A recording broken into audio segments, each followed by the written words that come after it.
Here's an important disclaimer. The information provided in this video is for educational and informational purposes only. It does not constitute financial advice and should not be taken as such.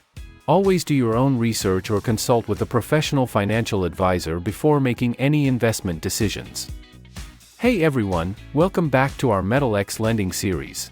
Today, we're diving into the borrowing process on the MetalX lending platform.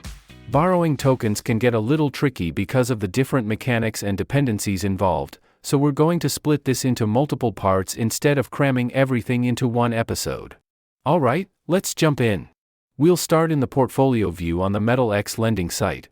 In this example, we're going to borrow 10 XRP tokens and use XPR tokens as our collateral. First, let's check out the APY for XRP.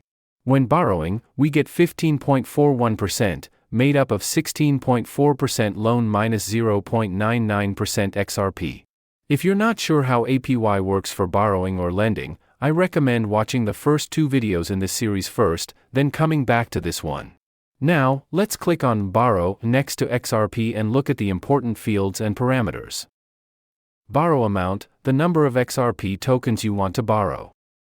Max borrow, the total amount of XRP available to borrow in the system. Add deposit, how many tokens you want to put up as collateral. Next to that, you'll see a drop-down menu showing which tokens you can use as collateral. By default, BTC is selected. Max deposit, the maximum amount of that token in your wallet available to use as collateral. Loan health, the ratio between your collateral and borrowed amount. If it drops below zero, your position can be liquidated and you'll pay a liquidation fee. Utilization rate, the percentage of available tokens in the system that are currently borrowed. Variable borrow APY, the interest rate you'll pay or receive when borrowing. Max borrow to deposits, the maximum percentage of your collateral you're allowed to borrow against. Liquidation fee, the percentage charged if your loan health drops below zero and your position gets liquidated. Loan time frame, how long the loan lasts. Unlimited means it only ends when you repay or if it's liquidated. So, those are the key values and parameters. Now let's actually borrow some XRP.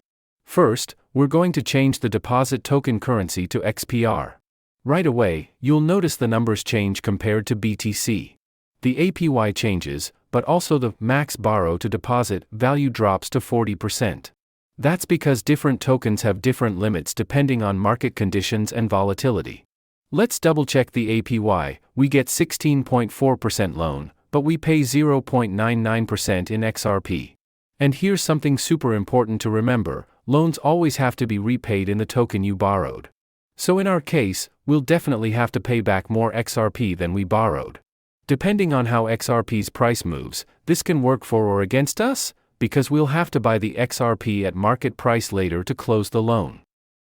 Now, let's enter our collateral amount, in this case, 20,000 XPR. Our loan health indicator is green and showing 100%. We want to borrow 10 XRP, but just to demonstrate, let's try some other numbers. At 13 XRP, loan health drops to 31%. If we keep going higher, it gets close to 0%, that's the liquidation threshold. Go any further, and it drops below 0%, the blue borrow button turns inactive, and the deal can't go through. Loan health updates live as you type, so you can see the effect instantly. For our example, we'll stick to 10 XRP. For me personally, a loan health of around 70% works well with my strategy and risk tolerance, but just to be clear, this is not financial advice. Always do your own research, and if you're unsure, it's better to skip the trade. Alright, let's finalize this. We click Borrow, sign the transaction. And we're done. Now, checking our portfolio, we can see two positions, 20,000 XPR in deposits, and 10 XRP borrowed.